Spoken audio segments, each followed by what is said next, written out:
Rocket launcher. আর আপনাদেরকে যদি দেখাই এটার আকৃতিটা কেমন হয়, ঠিক এমনভাবে, অর্থাৎ এটা এইভাবে থাকবে। এটার ভিতরে অনেক বারুদ টারুদ থাকবে এবং সামনেরটুকু আপনার একদম সরুভাবে থাকবে, একদম রকেটের মতো থাকবে।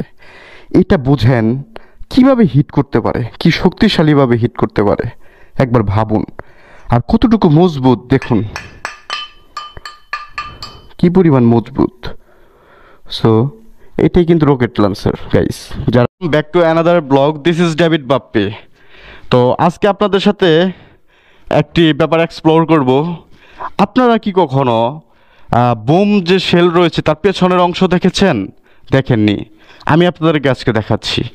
দেখুন গাইস, এটাই হচ্ছে যে বোম থেকে যায়, অর্থাৎ সেই বোমের পিছনের অংশটুকু দেখেন কেমন কেমন বোমের পেছনের অংশটুকু আপনারা একটু দেখেন গাইস। একদম লাইভলি দেখাচ্ছে, এভাবে কেউ দেখাতে পারবে না আশা করি। দেখুন দেখুন গাইস, দেখুন এটাই হচ্ছে বোমের পেছনের অংশ, কি পরিমাণ। অর্থাৎ এইখানে একটি নাম্বার রয়েছে, আপনারা দেখতে পাচ্ছেন হয়তোবা। তো এখানে একটা নাম্বারিং রয়েছে, এই যে এখানে একটা, এই যে 937, অর্থাৎ এটার একটা কোড রয়েছে। তো এটাই আসলে মূলত ঘুরতে ঘুরতে এটা যা হিট করবে, দেখুন কিভাবে যাবে, ঠিক এটি এইভাবে যাবে, এভাবে কি। আরও আপনাদেরকে দেখাচ্ছি কিছু ইনফরমেশন গাইস। এই যে দেখুন, সব কিন্তু লোহার টুকরো আপনাদের জন্য স্তরে স্তরে সাজানো আছে। অর্থাৎ আপনি যদি কল্পনা করেন, ঠিক এটি কিন্তু এইভাবে থাকবে, অর্থাৎ এটি কিন্তু একটা বোম। হ্যাঁ, এই যে দেখেন, এটি কিন্তু এইভাবে থাকবে, এটার পুরোটা ভিতরে থাকবে বারুদ।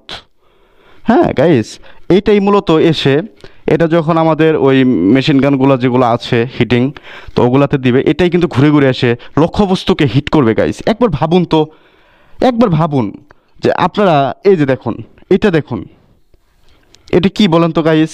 এটাও কিন্তু সেম এই বোমেরই একটি অংশ।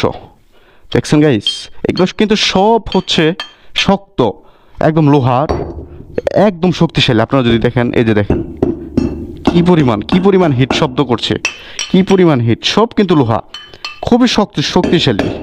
এই যে দেখুন হিউজ রয়েছে এখানে, এখানে হিউজ রয়েছে, এই যে দেখুন, এই যে এখানে হিউজ রয়েছে। আপনাদেরকে যদি দেখাই, এই যে দেখুন হিউজ রয়েছে, হিউজ। এই যে বোমের অংশ।